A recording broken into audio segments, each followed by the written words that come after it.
여러분 안녕하십니까? 라디오 오늘 강재입니다. 오늘 국회는 인사청문회로 뜨거웠습니다. 박준영 해양수산부 장관 후보자는 이 부인의 고가 도자기 밀수 의혹에 도마에 올랐는데요.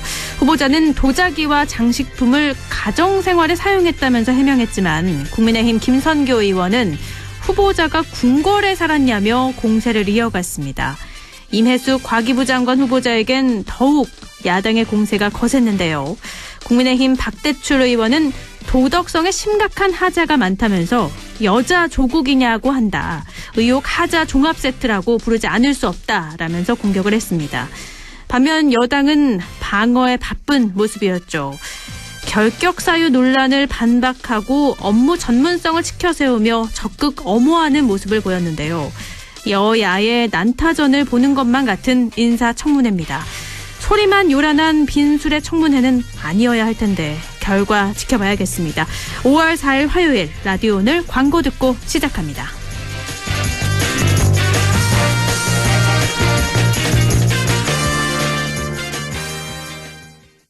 관절의 하트, 근육의 하트, 후. 관절의 펭귄이 웃근 개펜텍 핫. 관절의 쿨해, 근육의 쿨해, 하. 관절의 펭귄이 시원 개펜텍 쿨. 관절염, 근육통의 세계에선 역시 펭귄이 제일 개펜텍. JLS 사이언스. 자, 따라해보세요.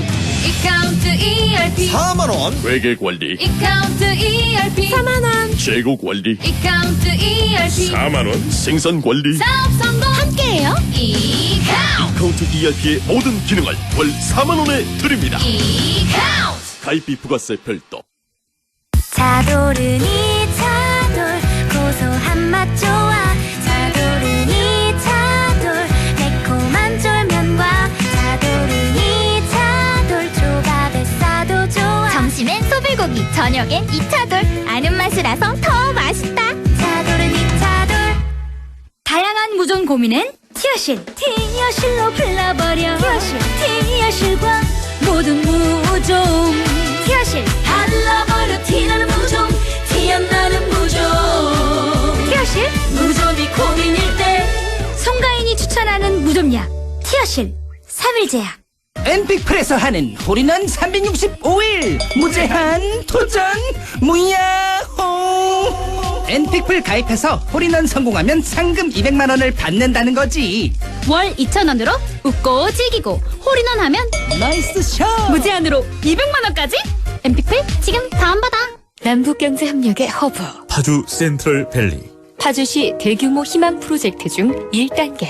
파주 센트럴밸리. 역세권의 프리미엄이 더해진 세대를 이어갈 미래 가치가 완성되는 곳. 상업용지 분양문의 1522-0844. 시공 현대 엔지니어링. 5월 4일 화요일 라디오 오늘 1부에서는요. 경희사이버대 최영일 교수와 함께 한 주간의 시사 이슈 알아보는 최영일의 시사 따라잡기 준비가 돼 있습니다. 2부 이슈 오늘에선 육지 속 섬마을로 유명한 곳이죠. 영주시에선 문화재청 승인을 받아서 무섬마을의 대대적인 정비 사업을 벌인다고 합니다. 영주시 장욱현 시장 연결해서 이 이야기 자세히 알아보겠습니다. 라디오 오늘 생방송 놓치신 분들은 안동 MBC 플러스 유튜브로도 다시 들으실 수 있습니다.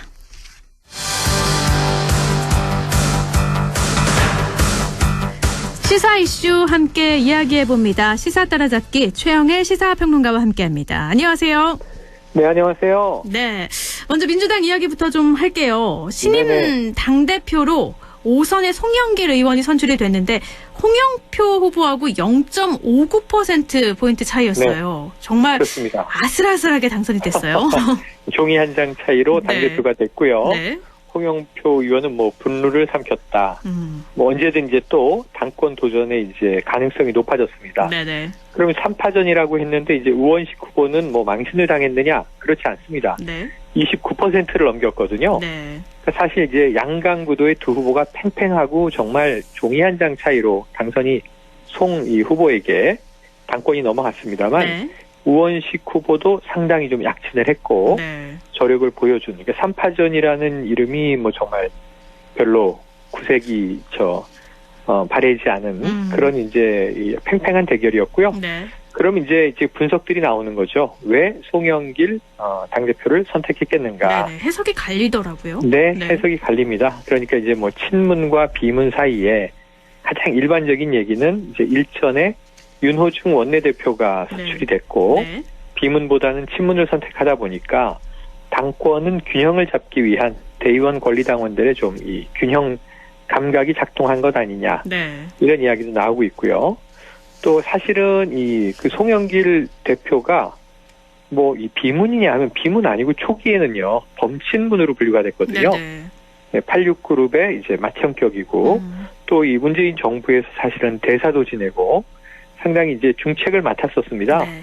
그래서 그런 측면에서는 그렇게 이제 이 정문 대통령과 거리가 먼 비문 아니다. 다만 이제 핵심 친문은 아닌 것으로 자기 노선이 강하거든요. 네네. 오히려 이제 DJ 대통령의 권유로 정치를 시작했고 이번에도 호남에서 지지를 많이 받았는데 삼수를 해서 당권을 잡은 거니까 아마 동정 여론도 있었고 네. 자, 이번에는 한번 이 송영길 밀어야 한다. 이런 또 표심들이 작동한 것으로 보여집니다. 문제는 이제 앞으로 지금 당내에서 친문과 비문 또 다른 말로 하면 이 당심과 민심의 괴리를 어떻게 봉합할 수 있을까인데 네. 사실 오늘 보면은 송영길 이 대표가 이미 균형을 잡기 시작을 했어요. 당의 요직들이 있습니다. 네. 그러니까 당대표 비서실장, 사무총장 또는 당 대변인 모두 교체했거든요. 네네. 당대표가 새로 세워지면 당연히 교체하는데 민주당 사무총장은 윤관석 의원, 네. 삼선 의원입니다.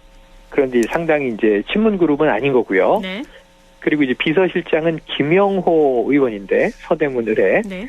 김영호 의원은 더 미래 포럼의 멤버로 넓게 보면 친문으로 분류가 되지만 네. 사실은 또 이 친문 색깔이 아니에요. 네.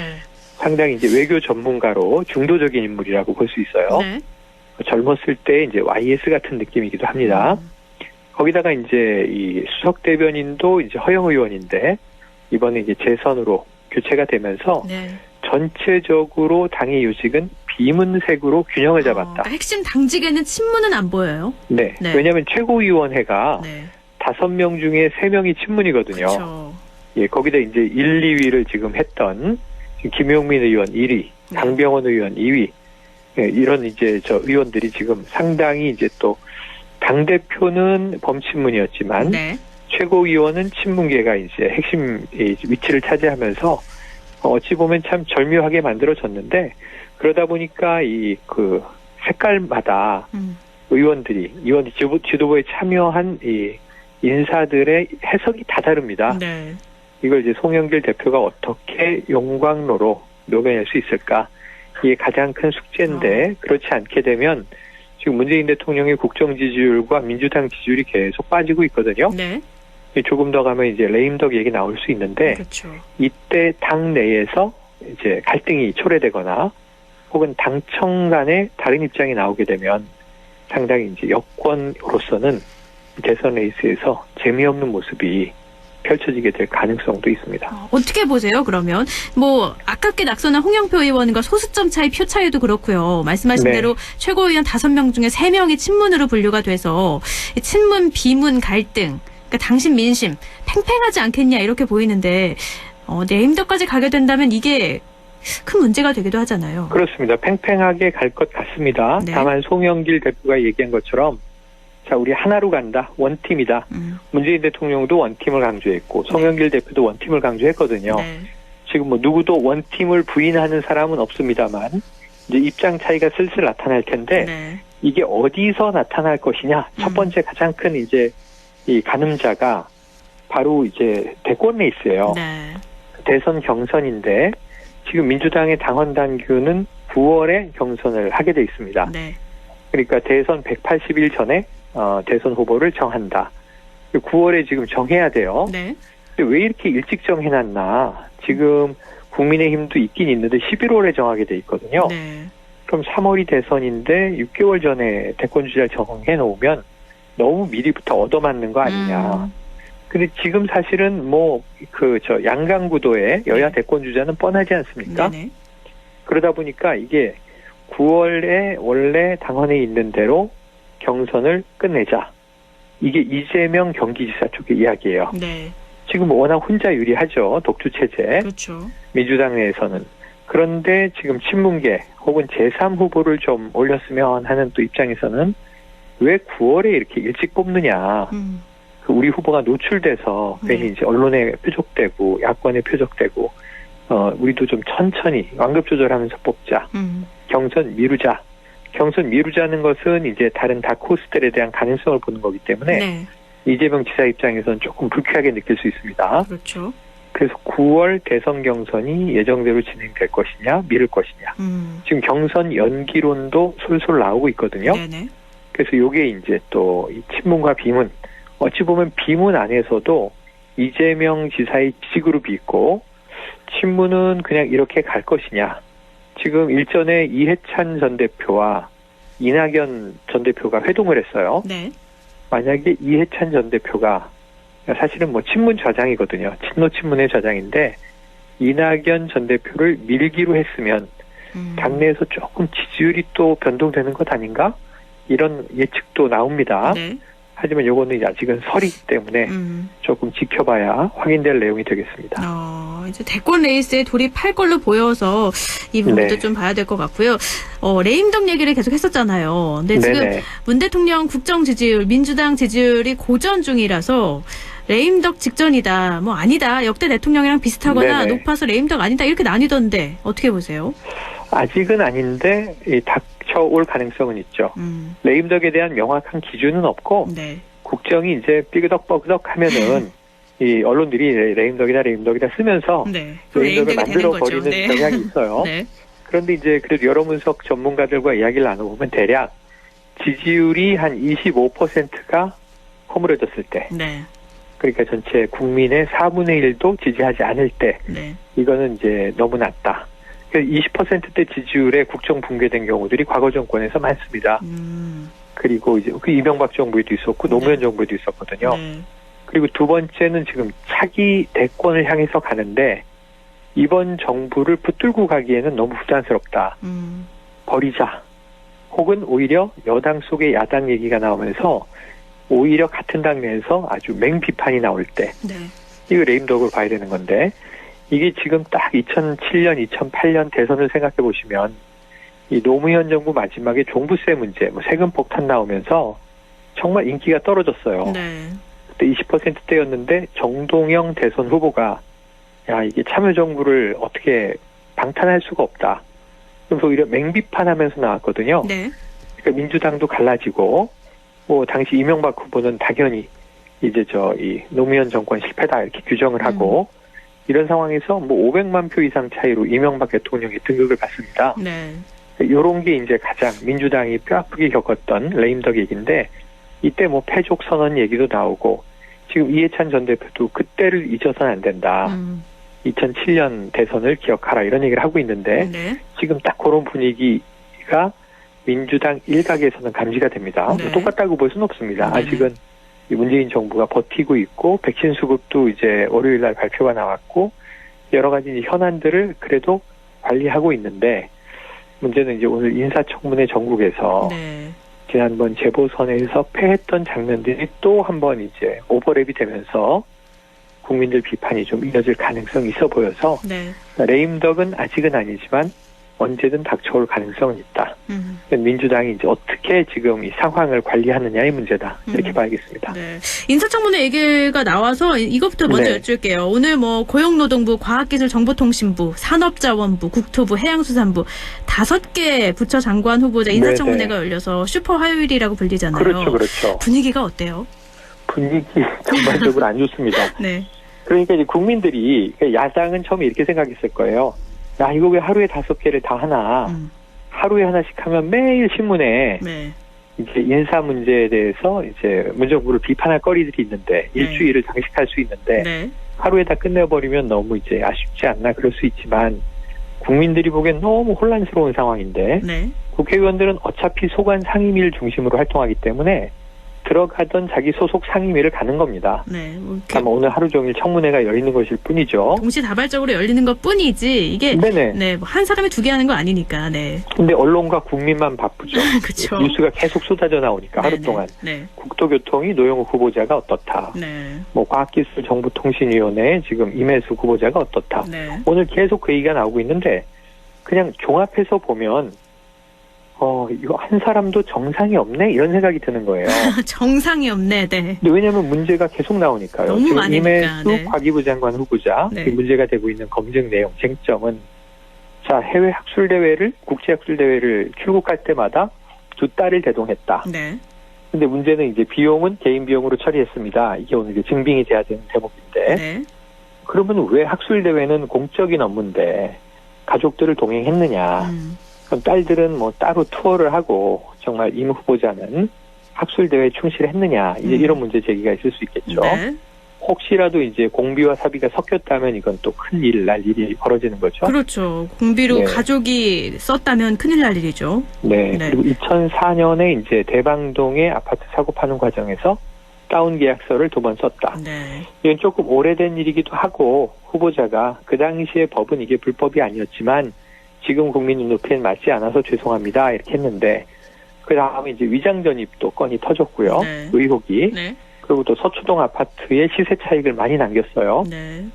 그리고 이제 또 지금 제일 좀 난감한 게 학자였는데 네. 5명 중에 4명은 다 관료 출신이고 이 임 후보자만 학자 출신인데 이화여대 공대 학장으로 있던 당시 네. 이 남편도 배우자도 이 건국대 교수였습니다. 네네.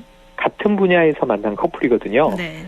그래서 자신의 제자가 쓴 논문에 자신의 배우자의 이름을 18번 올린 거예요. 논문, 공동저자로. 그러니까 실적을 부풀린 거죠. 네. 네, 그러니까 교수로 승진하는데 네. 실적 부풀리기 이게 어찌 보면은 이제 실적 내조를 한 게 아니냐.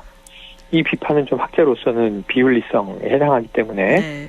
정말 썼다고 뭐 주장하고 그게 입증된다면 모르지만 그렇지 않다면 이게 상당히 좀 불편한 대목입니다. 네. 지금 더 국민들이 많이 놀라는 것은 이제 이 박준영 해수부 장관 후보자인데요. 부인의 도자기 밀수 의혹. 네네, 이게 의혹이요. 본인보다는 부인 건인데, 네. 이분도 관료 출신인데, 해수부 정통 관련 출신인데, 영국의 이 외교부, 이 공사 참사로 나갔던 적이 있어요. 네. 그래서 영국 생활하고 귀국을 하는데 부인이 엄청난 이 도자기를 사오게 되죠. 뭐 잔이 수백 잔이에요. 네. 네, 그리고 이걸 이제 본인이 운영하는 카페에서 팔았다. 그렇죠. 그럼 이제 이게 외교관 이삿짐으로 관세를 매기지 않고 국내에 들어와서 이거를 유가로 팔았다고 하면 이게 사실상 밀수 아닌 것이냐. 이게 야당의 비판이고요. 네. 그러니까 외교관 이삿짐은 검색을 하지 않는다는 걸 악용한 네네. 거니까. 네. 외교 행랑은 검색을 하지 않습니다. 네네. 여기에 이제 만약에 불법적인 물품을 가져왔거나 뭐 고가의 명품을 세금 없이 가져왔다면 이건 비난받아 마땅한 일인데요. 근데 문제는 이제 이것이 고의성이 없었다라고 본인이 해명을 했는데 이게 양면이 있어요. 그러니까 하나는 이 정도 그 SNS에 올린 그릇의 사진을 보면 자랑하듯 올렸잖아요. 예, 네. 이걸 수집했다고 볼 수 있는 건가? 그걸 굳이 가지고 들어와서 넘친다고 팔았다면 판매 목적이 있었던 거 아닌가라고 의심하는 국민이 있고 네. 또 설마 밀수품을 SNS에 자랑을 했겠나 이렇게 생각을 해보면 정말 좀 무리하게 많이 사모아서 본인도 뭐 미쳤다 이런 표현을 쓰는데 네. 내가 왜 이렇게 많이 샀을까 하고 이제 놀랄 수 있는 것이어서 네. 그럼 이제 고의성이 없었다고 볼 수 있겠죠. 양면적인 측면이 다 있는데 어쨌든 이게 우리 일반 국민의 입장에선 공직자 가족으로서 납득이 안 되는 대목이죠. 네. 이해가 좀 어렵습니다. 그러다 그렇죠. 보니까 사과는 계속 하고 있습니다만 오늘 5명의 후보자 각 상임위 인사청문회에서 계속 사과 행진이에요. 국민 눈높이에 맞지 못해서 죄송하다. 네. 당시에는 뭐 불법 사항은 아니었지만 제가 처신을 잘못한 것 같다. 이유는 다 있어요. 위장전입 아니다. 부동산 투기 아니다. 표절 아니다. 얘기는 다 이제 이 답변을 하고 있는데 야당은 계속 왜 자료가 빠졌느냐. 왜 제출 안 하느냐. 이렇게 이제 따지고 싸우고 있는 중이거든요. 네. 오전 10시에 시작해서 5개가 이거 뭐 거의 제가 보기에는 혼란스러운 서커스 같은 인사청문회 하루가 가고 있고 자 각각 결론이 날 텐데 지금 야당에서는 적어도 박준영 후보자 정도나 네. 임혜숙 후보자 정도는 낙마시킴이 마땅하다. 데스노트에 이 두 후보자는 올릴 것이다. 네. 문재인 정부에서 어떻게 이 5명을 다 임명 강행하겠느냐. 네. 결국 야당이 동의를 안 해도 임명 강행을 해왔고 네. 지금 오늘 청문회 빼고 29명 임명 강행됐거든요. 네. 역대 정부보다 상당히 많은 편인데 네. 오늘 이제 5명 후보자 중에도 일부 임명 강행이 된다면 30명 넘습니다. 네. 그렇다가 한두 명은 스스로 대통령이 철회하시는 게 맞지 않느냐. 이런 야당의 또 질타가 나오고 그러다 보니까 오늘 인사청문회는 또 여당에게 악재입니다. 국민들이 보기에 저렇게 인물이 없나. 그 재보선에서 참패하면서 내로남불 때문에 졌는데 이렇게 이 중요한 요직에 경제 관련 부처 5개 장관이 이 노형욱 후보자의 경우에는 국토교통부 장관 후보자인데 국무조정 실장 출신이란 말이에요. 네. 근데 본인이 관사 재테크를 한 거 아니냐. 그렇죠. 어찌 보면 요거 비슷한 게 김의겸 전 청와대 대변인 사건이거든요. 네. 불법은 아닌데 대변인은 사퇴했고요. 지금도 이 비례대표 의원으로 열린 이 민주당으로 들어왔지만 이 흑석이라는 글자를 지우는 게 내 인생의 목표다 이렇게 얘기할 정도예요. 네. 흑석동 투자 때문에 이제 네. 관사생활 가족들이 했었거든요. 네. 지금 노형욱 후보자도 아니 하필이면 부동산 투기꾼을 잡겠다는 국토교통부 장관 후보자가 부동산 투기꾼이 아닌가 의혹을 받고 있으면 이게 말이 됩니까? 라는 지금 야당의 비판이 또 국민들의 입장에서는 정말 고양이에게 생선을 맡기는 것인가 또 이런 심리를 불러일으킬 수 있거든요. 네.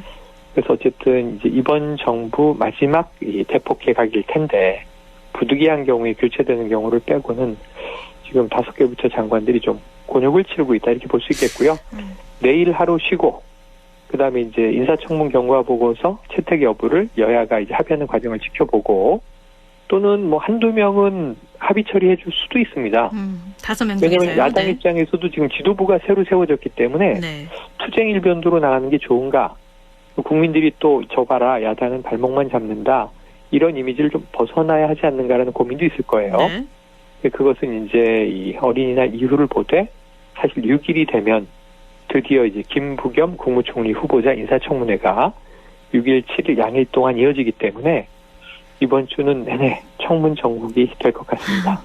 데스노트에 이 두 후보는 임혜숙 과학기술정보통신부 장관 후보자 또 박준영 해양수산부 장관 후보자는 네. 올릴 것 같다라고 하셨는데 이렇게 데스노트에 올린다면 보고서가 채택되지 않더라도 임명 강행될 수 있는데 어떻게 보세요? 끝까지 강행을 할 거라고 보세요? 아니면 야당의 질타대로? 여기에 네. 아마 지금 대통령의 고심에 그러니까 사실은 지금 생각을 해보면 이렇게 5개 부처를 낙점했을 때는 네. 또 이 청와대의 고민이 있어요.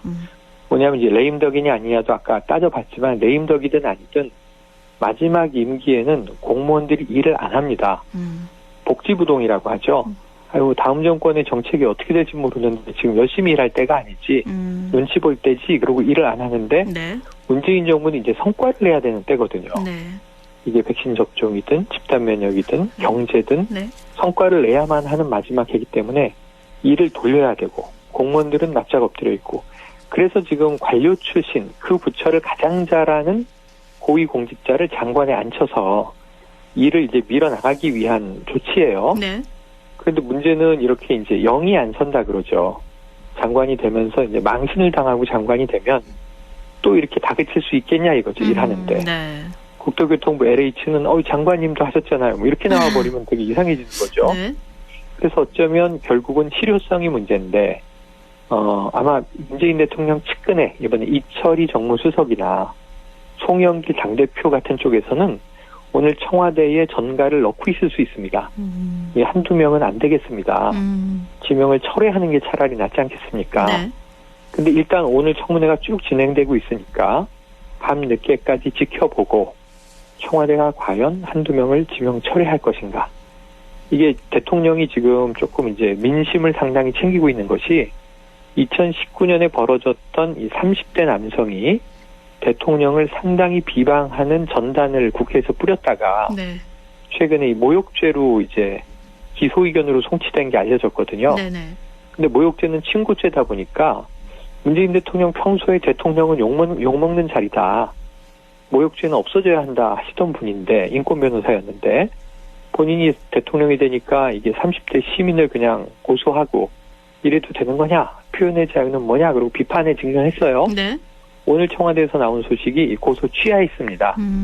그래서 국민들의 여론에 귀 기울여 이 건은 취하한다. 이렇게 밝혔거든요. 네.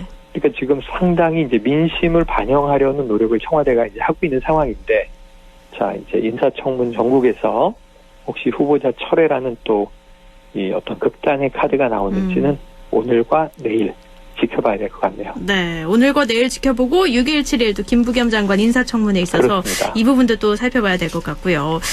또 문재인 대통령이 어제 차기 검찰총장으로 김호수 네. 전 법무부 차관을 지명했어요. 네. 안정적으로 개혁하려는 의미로 좀 보면 될까요? 이거는 뭐 이 여야 입장은 완전히 충돌합니다. 네. 여당은 이 검찰 개혁을 완수할 적임자다. 뭐 이 한 명밖에 없지 않느냐. 그리고 김호수 전 차관의 이제 검찰총장 지명을 많이들 예측을 했어요. 네. 저도 김호수밖에 없겠다. 이번 정부가 낙점할 사람 이렇게 봤는데 네. 야당은 입장이 정반대입니다. 검찰 장악을 선언했다. 이렇게 이제 편향적인 인물을 뽑았다는 얘기죠. 네. 그 시각에 따라서 그렇게 볼 수도 있습니다. 왜냐하면 김호수 전 차관은 박상기 전 법무부 장관, 조국 전 법무부 장관, 추미애 전 법무부 장관을 차관으로 보좌한 인물이에요. 네, 법무부 장관만 3명을 모셨어요. 네. 네. 지금 이제 박범계 법무부 장관만 모시지 않았습니다. 네. 그러다 보니까 이제 검찰 개혁의 기조를 누구보다 잘 알고 또 그러면서도 이제 유연하게 완급 조정을 할 수 있는 능력이 있다. 검사 출신이기 때문에 네. 또 이제 내부의 신망을 이끌어낼 잠재력은 있다 이렇게 보는 거고 지금 지명되고 나서 첫 번째 얘기는 검찰 조직을 안정화시키는 것이 그 무엇보다 우선이다 이렇게 얘기했어요. 네. 그러니까 이제 내부의 신망을 좀 얻어내겠다. 개혁은 완급 조율을 하더라도 검찰 내부를 이제 좀 다독여야 한다 이런 입장을 냈고 이건 일종의 이제 검찰 개혁, 검찰 조직에 대한 유화책이라고 보여집니다. 네. 하지만 문재인 정부 후반에는 결국은 김호수 검찰총장이 등극을 한다면 지금 등극을 안 할 가능성은 없습니다. 인사청문회 열릴 거고 야당은 다 결사반대할 건데요. 네. 여기서는 여야 합의로 인사청문 경과보고서 채택이 매우 어려운데 네. 대통령은 그냥 임명 강행할 걸로 봅니다. 네. 사실 윤석열 전 총장 때도 인사청문회 때 야당은 반대했고 대통령은 임명 강행했거든요. 네.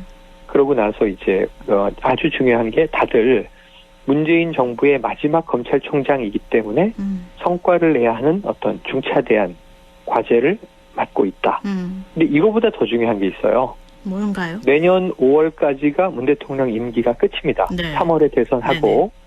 근데 이 김호수 검찰총장이 된다면 임기가 2년이기 때문에 네네. 내후년 5월까지 임기가 1년 더 가죠. 네. 이번 정부 1년, 차기 정부 1년. 차기 정부 1년이 훨씬 중요해요. 정권이 교체될 수도 있고 정권이 재창출될 수도 있지만 검찰개혁의 기류가 완전히 뒤집어질 수도 있기 때문에 네. 검찰 조직의 개혁을 뒤로 물리거나 멈추거나 뒤집거나 하지 않도록 하는데 아주 중요한 린치핀, 핵심 축이다 이렇게 볼 수 있어요. 네.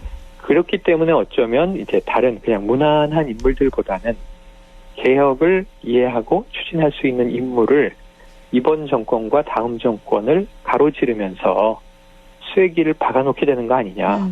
이게 굉장히 중요한 포인트라고 이해를 해야 될 것 같습니다. 근데 역대 정권 말기에 검찰총장이 참 다 순탄치 않지 않았나요? 순탄치 않습니다. 네. 네.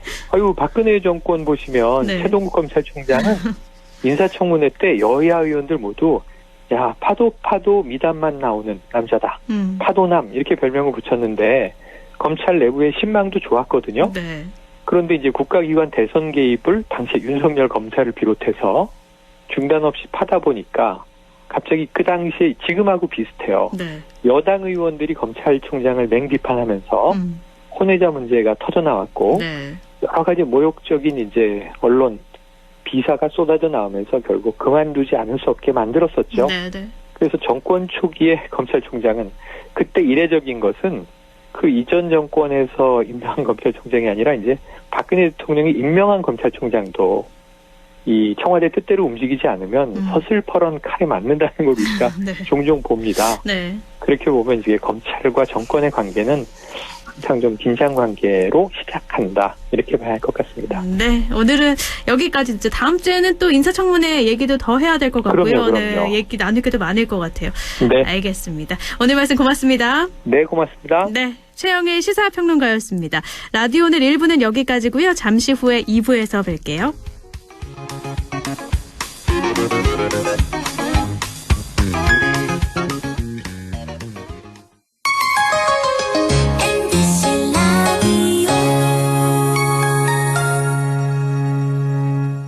할인점보다 더 실속 있고 편의점보다 더 편리하게 살 수 있는 곳, 시장보다 더 정이 넘치고 백화점보다 더 품격 있는 곳, 이런 곳이 없을까요? 네, 우리 동네 우리 할인점 홈마트가 있습니다. 지난 25년간 항상 고객과 함께한 홈마트. 용상점, 자이점, 신용주점, 사천점에서 새롭게 고객님께 다가갑니다. 홈마트. 가구 살 땐 꼭 한번 가보자. 안동 명품 가구 백화점. 흑표 흑침대, 양성국 갤러리, 금성침대, 한국 가죽 소파, 장수돌 침대. 다양한 브랜드 가구를 한 곳에서 쇼핑할 수 있는 대형 가구 전시장. 안동 명품 가구 백화점. 어떡해. 그 소식 들었어? 영주농협자재센터에 농자재, 관수자재, 공구에 일반 잡화까지. 영주농협 파머스마켓 바로 옆으로 왔다고 하더라고. 정말? 영주 농협자재센터로 당장 가야겠다. 054-637-8788 영주농협자재센터. 처음 귀농한다고 영천에 내려왔는데 앞으로 어쩌나 막막했죠.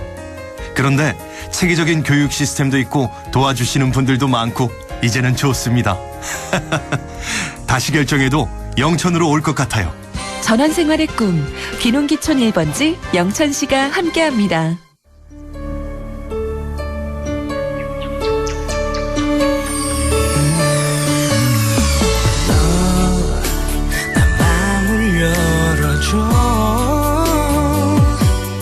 다가가 나 속삭이도록 언제나 내 생각으로 행복해야 해요.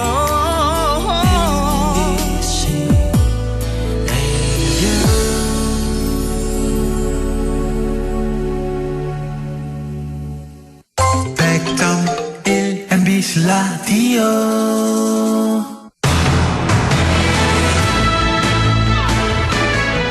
라디오 오늘 2부 순서 이슈 오늘입니다.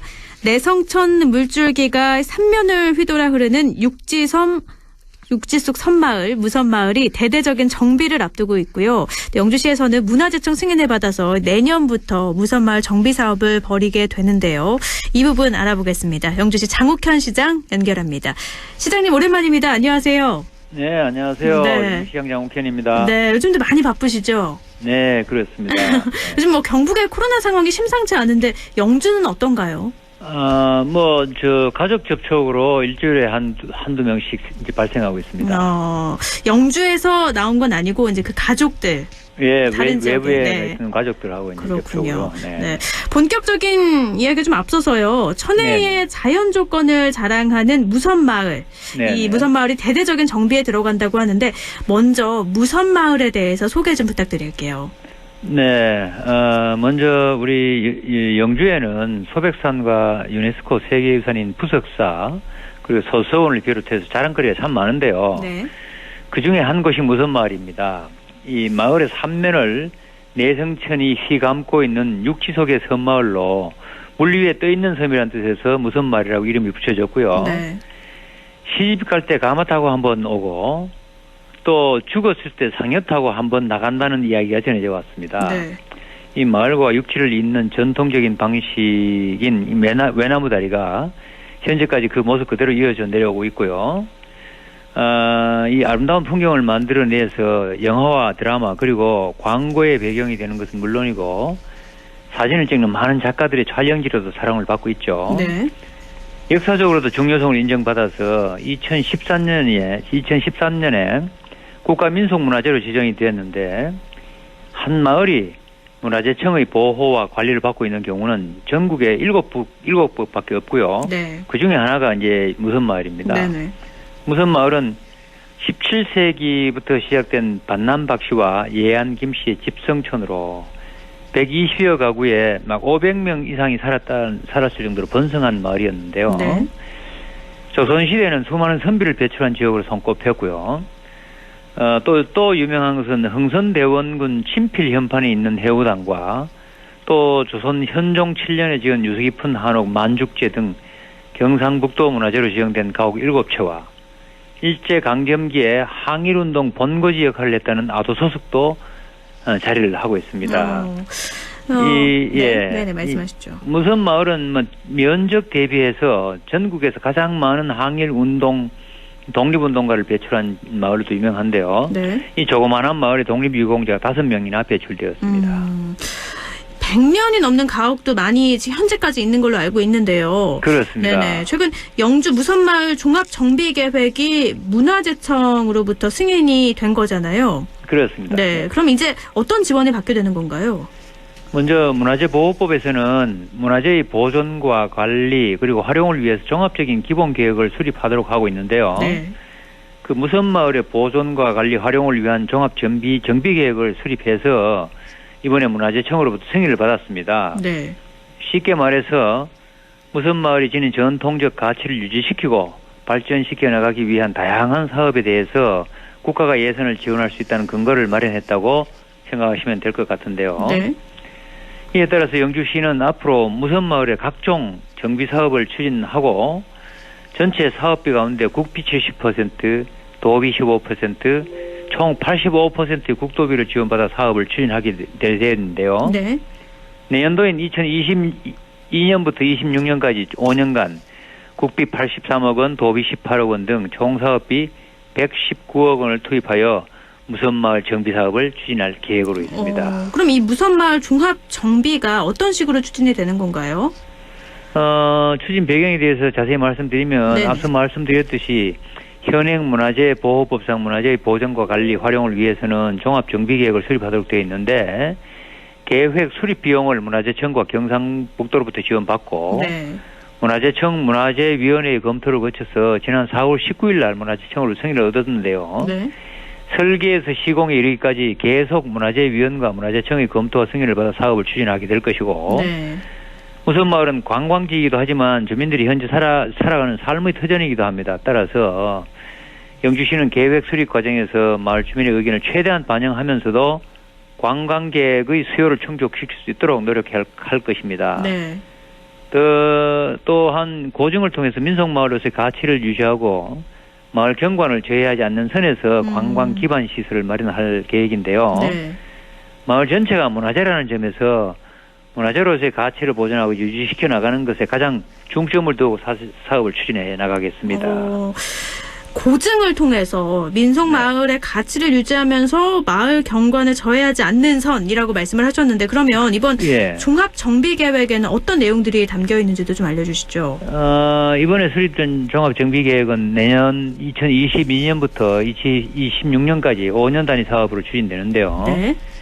우선 24년까지 추진되는 단기 계획으로 주차장과 저잣거리 그리고 관광객들 쉼터나 마을길과 탐방로 조성 등 관광객의 편의를 고려한 기반시설 사업을 우선 시행하고 네.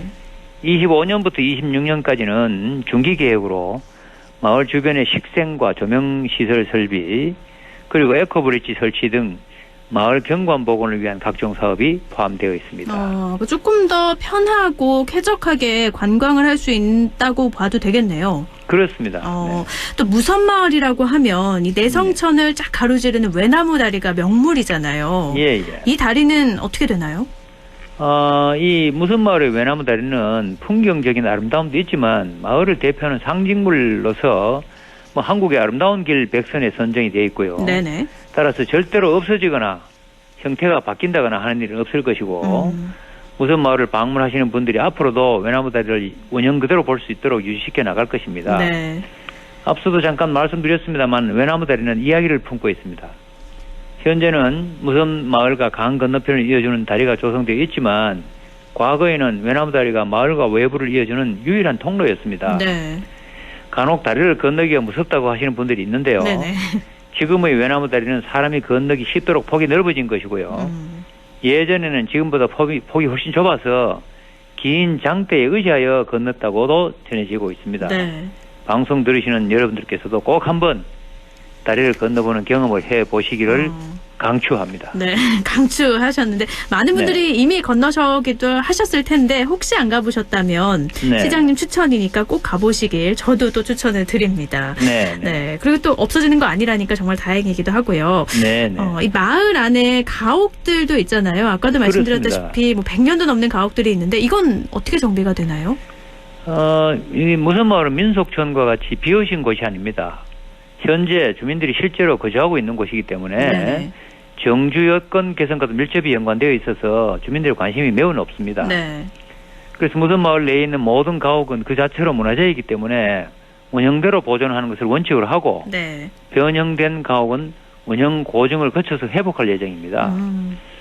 이번에 수립된 종합정비계획에서 가옥정비의 기본 원칙이 제시되어서 앞으로 가옥정비 역시 문화재청의 예산 지원을 받을 수 있게 되었습니다. 네. 가옥정비 부분은 개별 가옥별로 검토하기 때문에 앞서 말씀드린 총 사업비에는 포함되지 않아서 개별 가옥 보수정비 예산까지 포함하면 실제 무선마을에 도입되는 사업비는 훨씬 더 커지게 될 것이고요. 네. 종합정비계획에서 제시한 원칙에 따라서 가옥별로 상황을 진단하고 정비 방향을 설정해 보수를 시작해 나갈 계획입니다. 그럼 실제로 거기 거주하는 가옥을 네. 보수를 하는 거잖아요. 그렇습니다. 계시는 분들은 보수할 동안은 어디 계시나요? 보수할 동안에는 뭐 잠시 네. 친척집에 가거나 네네. 또 이웃 보수하지 않는 가옥에 같이 좀 살림을 하거나 이렇게 하는 수밖에 없죠. 주민들의 반응은 어떠세요?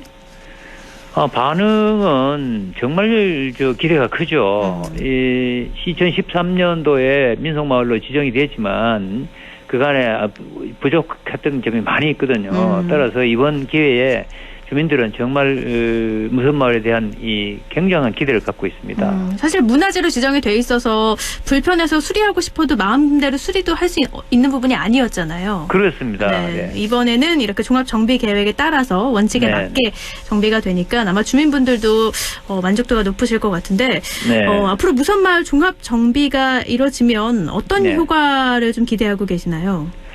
영주는 문화가 경쟁력이고 또 자연이 경쟁력인 도시입니다. 그동안 영주시에서는 무선마을 관광 자원을 위해서 주변 자원을 개발하고 또 연계하기 위해서 많은 노력을 기울여 왔는데요. 네.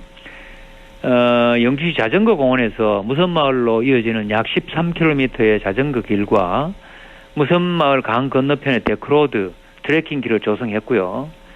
지난해에는 무선마을 인근에 천지인 전통 사상 체험관을 개관해서 올해부터는 관광 콘텐츠 융복합 체험관으로 운영할 예정으로 있습니다. 네.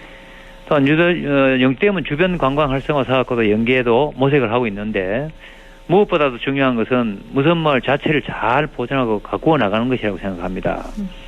무선마을이 문화재로서 가치를 잃게 되면 무선마을 인근에 추진되고 있는 각종 사업이 아무리 성과를 낸다 해도 의미가 반감될 것이기 때문에 그렇죠. 이번 무선마을 종합정비를 통해서 무선마을이 더 한국적인 가치를 지니면서 많은 분들이 힐링할 수 있는 공간으로 만드는 것이야말로 지속가능한 관광 자원이라고 생각합니다. 네. 이것이야말로 향후 우리 미래관광의 경쟁력이 될 것입니다. 네, 이번에 무선마을 정비가 된 이후의 모습이 좀 기대가 되는데요. 네. 끝으로 청취자분들께 덧붙이고 싶은 말씀 있다면 전해주시죠. 코로나19로 인해서 모든 국민들이 정말 힘든 상황에 놓여 있습니다. 그러나 우리는 지금까지 잘 해왔고 특히 영주는 SRT 고객 2,000명의 설문조사에서 힐링 여행의 1번지로 이렇게 자리매김을 하고 있습니다. 네. 따라서 앞으로도 우리 국민들이 잘 이 어려움을 헤쳐나가겠지만 특히 코로나 블루라고 하는 이 어려움을 극복하기 위해서 영주의 한적한 무선마을을 찾는 것은 정말 저는 강추를 드리고요. 네. 코로나19 관련해서는 비온 뒤에 참 땅이 군다는 속담이 있는 것처럼 비록 지금은 우리 모두가 힘든 시기를 겪고 있지만 이 어려움을 잘 극복하면 더 단단해질 수 있다고 생각하고 저는 이 자리에서 영주 시민 여러분이 좀 더 빨리 어려움에서 빠져나갈 수 있도록 최선을 다하겠다는 말씀을 드립니다. 네. 영주 시민 여러분 그리고 방송을 청취하시는 모든 청취자 여러분 모두 힘내세요. 파이팅입니다. 네, 시장님. 시장님도 힘내세요. 네, 감사합니다. 네, 오늘 말씀 고맙습니다. 네, 감사합니다. 네, 영주시 장욱현 시장이었습니다.